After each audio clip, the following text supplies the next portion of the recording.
بسم اللہ الرحمن الرحیم الحمد للہ رب العالمین والصلاة والسلام علی سید الانبیاء والمرسلین سیدنا و نبینا و مولانا محمد وعلی آلہ واصحابہ وذریاتہ و اہل بیتہ اجمعین، اما بعد فاعوذ باللہ من الشیطان الرجیم، بسم اللہ الرحمن الرحیم۔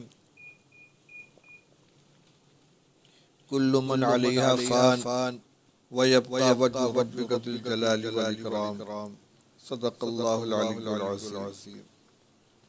محترم علماء کرام اور شرکائے بز، دارالعلوم دیوبند کے لیے یہ سال مسلسل حادثات اور محرومی چل رہا ہے۔ آپ سب حضرات کو معلوم ہے کہ حضرت مولانا مفتی سعید احمد صاحب رحمۃ اللہ علیہ گزشتہ سال ہم سے جدا ہو گئے۔ بہت بڑا حادثہ تھا۔ ابھی اس صدمے کے اثرات باقی تھے کہ اس وبائی بیماری کے دور میں یکے بعد دیگرے چار بڑے اساتذہ کرام رخصت ہو گئے۔ حضرت مولانا نور عالم صاحب، حضرت مولانا حبیب الرحمن صاحب، حضرت قاری محمد عثمان صاحب اور ایک فارسی درجے کے استاد مولانا محمد قاسم صاحب۔ تھوڑے وقفے کے ساتھ یہ سارے اساتذہ رخصت ہو گئے اور ایسی فضا بن گئی کہ لگتا تھا جیسے مکھن اتار لیا جائے۔ دارالعلوم کے طبقہ اولیاء کے اساتذہ یکے بعد دیگرے جدا ہوتے چلے گئے۔ حضرت مولانا عبد الخالق صاحب سنبھلی رحمۃ اللہ علیہ اگرچہ سال گزشتہ ایک حادثے کے شکار ہو کر ان کے پیر کی ہڈی ٹوٹ گئی تھی، گر گئے تھے، لیکن اس پریشانی سے نکل چکے تھے، صحت یاب تھے۔ ماشاءاللہ دفتر میں بھی تشریف لاتے تھے کیونکہ اسباق کا سلسلہ بند تھا، لیکن باقی دلچسپیاں اور سرگرمیاں ان کی جاری تھیں کہ اچانک رمضان مبارک میں وہ بیمار ہو گئے اور اس بیماری نے اتنا طول کھینچا کہ آخرکار وہ بھی 3 دن پہلے جمعہ کے دن راہی بل کے بتا ہو گئے۔ دنیا میں جو بھی آیا ہے جانے ہی کے لیے آیا ہے۔ میں نے آیت پڑھی کل من علیہا فان ویبقى وجہ ربک ذو الجلال والاکرام۔ حضرت نبی کریم صلی اللہ تعالی علیہ وسلم نے ایسے موقع پر جو دعا تلقین فرمائی ہے، حدیث پاک میں واقع آتا ہے کہ حضرت زینب رضی اللہ تعالی عنہ جو رسول اللہ صلی اللہ علیہ وسلم کی صاحبزادی ہیں، ان کا شیرخوار بچہ بہت بیمار تھا اور لگتا تک اس کا آخر وقت ہے۔ انہوں نے رسول اللہ صلی اللہ علیہ وسلم کے پاس پیغام بھیجا کہ آپ تشریف لے آئیں۔ آپ نے یہی جملے ارشاد فرمائے ان للہ ما اخذ ولہ ما اعطى وکل شیء عنده بمقدار فلتصبر ولتحتسب۔ جو دیا وہ بھی اللہ کا، جو لیا وہ بھی اللہ کا، اور ہر ایک کی اللہ کی ایک مدت متعین ہے۔ چاہیے کہ زینب صبر کرے اور اللہ کے ثواب کی امید رکھے، لیکن انہوں نے انتہائی اصرار کے ساتھ رسول اللہ صلی اللہ علیہ وسلم کو دوبارہ بلایا اور آپ تشریف لے گئے۔ یہ جملہ ایک سنت بن گیا اور حادثے کے وقت اس کو پڑھ کر اپنے ایمان اور عقیدے کا اظہار بھی کیا جاتا ہے اور صبر و تسلی بھی حاصل کی جاتی ہے۔ حضرت مولانا خالق صاحب سنبھلی دارالعلوم دیوبند کے ممتاز نمایاں اہم اساتذہ کرام میں تھے اور اگرچہ میرا ذمہ دار کی حیثیت سے اہتمام میں حاضر ہونا 10 سال پہلے ہوا ہے، لیکن رکنیت شورا کی لحاظ سے 1992 سے برابر دارالعلوم میں حاضری ہوتی رہتی تھی اور مولانا سے بھی ملاقات ہوتی تھی۔ ان کے اخلاق، ان کے برتاؤ، ان کے سلوک سے مستفید ہونے کا موقع ملتا، اور یہ 10 سال کی ہم نشینی نے انتہائی قربت پیدا کر دی تھی۔ دارالعلوم دیوبند میں بہت سے شعبے ہیں۔ حضرت مولانا مرحوم الرحمان صاحب رحمۃ اللہ علیہ نے سہولت کار کے لیے شعبوں کو تقسیم فرما دی. کچھ شعبے اپنے پاس رکھے تھے، کچھ حضرت مولانا قاری محمد عثمان صاحب کے پاس، کچھ حضرت مولانا عبد الخالق صاحب مدراسی کے پاس. پھر جب حضرت مولانا قاری محمد عثمان صاحب علیحدہ ہو گئے تو ان کے شعبے مولانا قاری مولانا عبد الخالق صاحب سنبھلی کے پاس آگئے، جو نائب متمم کی حیثیت سے اہتمام میں تشریف لائے. ان شعبوں میں دارالاقامہ، مطبخ، یہ دو طلب شعبے ایسے تھے جن کا تعلق طلبہ سے. مساجد کی دیکھ ریکھ بھی مولانا سنبھلی رحمۃ اللہ علیہ سے متعلق تھی. روزانہ کچھ مسائل ان کے سامنے رہتے تھے اور میں تھوڑے فاصلے سے بیٹھا دیکھتا رہتا تھا. مولانا اتنی پست آواز سے اور اتنا صاحب معاملہ سے قریب ہو کر گفتگو فرماتے تھے کہ اکثر بات بھی نہیں پلے پڑتی کہ کیا گفتگو ہو رہی ہے، تھوڑی دیر میں مسئلہ حل ہو جاتا تھا.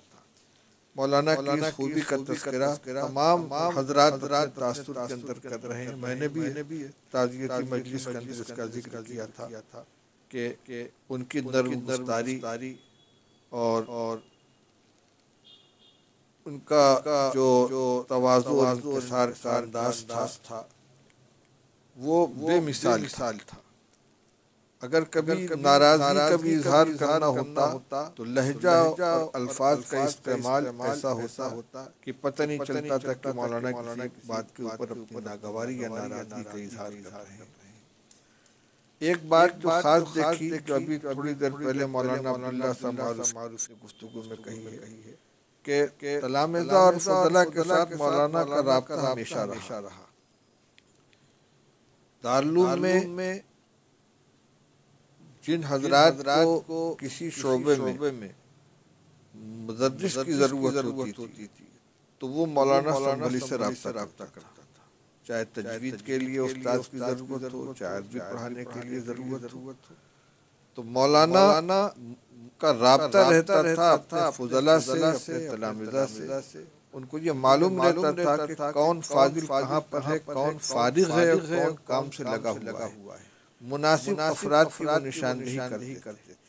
اس لیے دو طرح کے رابطے مسلسل مولانا کے ساتھ رہتے تھے. جو لوگ ملازمت کے اور جگہ کے متلاشی ہوتے تھے وہ بھی مولانا سے رابطے میں رہتے تھے، اور جن لوگوں کو کام کرنے کے لیے اساتذہ اور کارکنان کی ضرورت ہوتی تھی وہ بھی رابطے میں رہتے تھے، اور اکثر دونوں کو اپنے مقصد کے اندر کامیابی ملتی تھی. اسی طرح مولانا کی دو خصوصیتیں میں نے دیکھی جو محسوس کی. ایک تو یہ کہ ملک کے اندر اطراف میں دور دراز کے بہت سے مدرسوں کے مولانا سرپرست تھے اور رکن شورا تھے، اور یہ ان کی رکنیت دلچسپی کے ساتھ تھی، سرپرستی دلچسپی کے ساتھ تھی.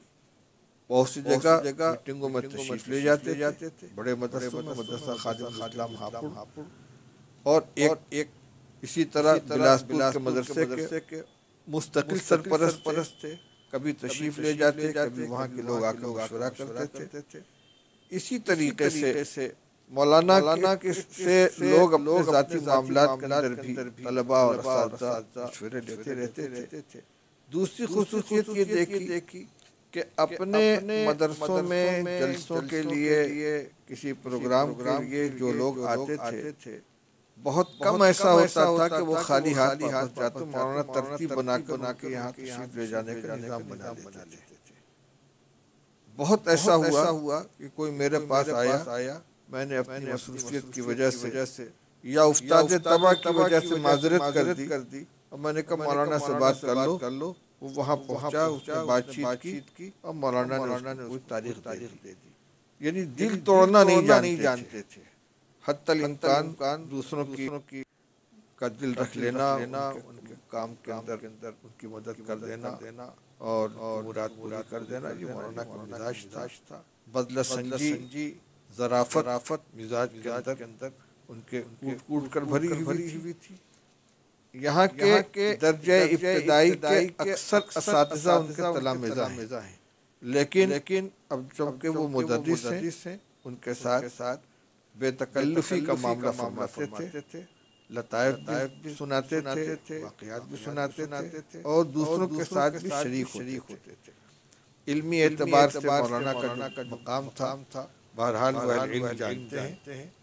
مولانا عبد المعید صاحب نے جو سنبھل کے رہنے والے مولانا کے عمر اور تھوڑی عمر میں زیادہ معاصر تھے، انہوں نے جو سنبھل کی تاریخ لکھی، اس میں مولانا کے تعلیمی حالات لکھے ہیں، تو اس سے معلوم ہوتا ہے کہ طالب علم کے زمانے ہی میں مولانا یہاں انتہائی ممتاز تھے۔ دورے کے سال دورے میں تیسری پوزیشن لائے تھے، اور فراغت کے بعد 10ویں سال دارالعلوم کے اندر مدرس کی حیثیت سے تشریف لے آئے، اور ہمیشہ نمایاں اور اہم اساتذہ کے اندر تھے۔ یہ تو مولانا سے متعلق بات ہوئی۔ مجموعی طور سے دیکھا جائے تو دارالعلوم اس وقت افراد کے اعتبار سے بڑے مسائل سے دوچار ہے۔ درجہ علیہ کے اہم اساتذہ ہمارے درمیان سے رخصت ہو گئے ہیں۔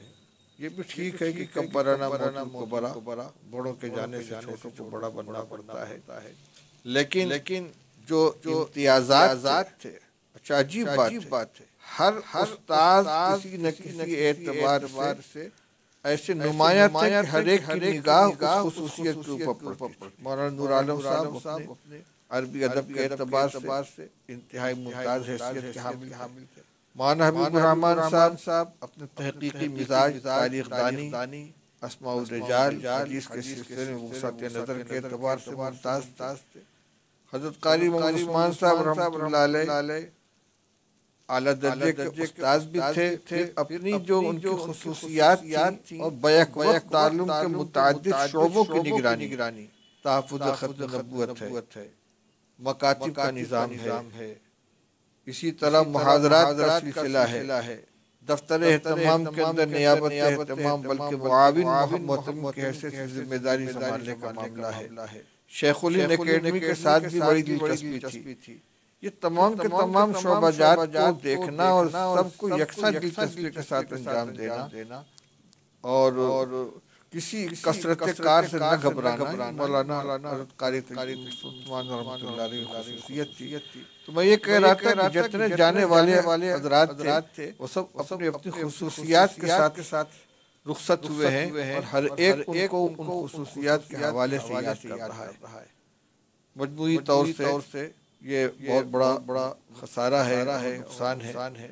اللہ تعالیٰ ہی نظام کو چلانے والے ہیں۔ اللہ تعالیٰ دارالعلوم کو ان اکابر کا نعم البدل عطا فرمائے، اور بزرگوں کی یہ امانت جو آج جیسے ناکاروں کے حوالے ہے، اللہ تعالیٰ اس کے نظام کو خوش اسلوبی کے ساتھ چلانے کی توفیق عطا فرمائے، اچھے رجال کار عطا فرمائے، اور تعلیم کا سلسلہ جو یہاں بند ہے، اللہ کرے خوش اسلوبی کے ساتھ جاری ہو جائے، اور 1 سال سے زیادہ تعطل کا دور گزرا ہے، اس سے ہم سب کو نجات ملے۔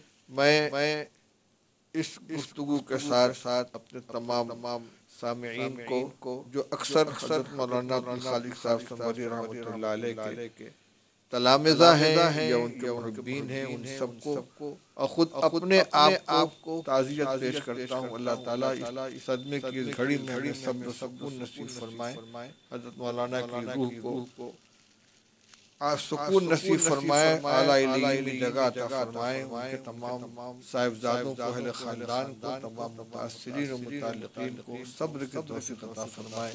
وآخر دعوانا الحمدللہ رب العالمین۔